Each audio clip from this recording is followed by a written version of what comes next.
Alright guys, and welcome to another video on Jay's Workshop. Showing you how to change a rear wiper on a Mk7 or 7.5 Golf.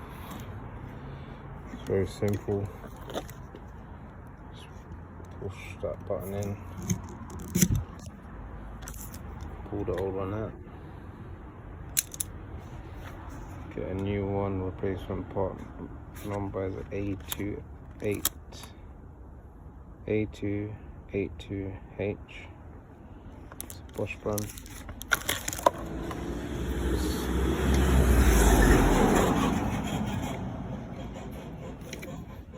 Get in there.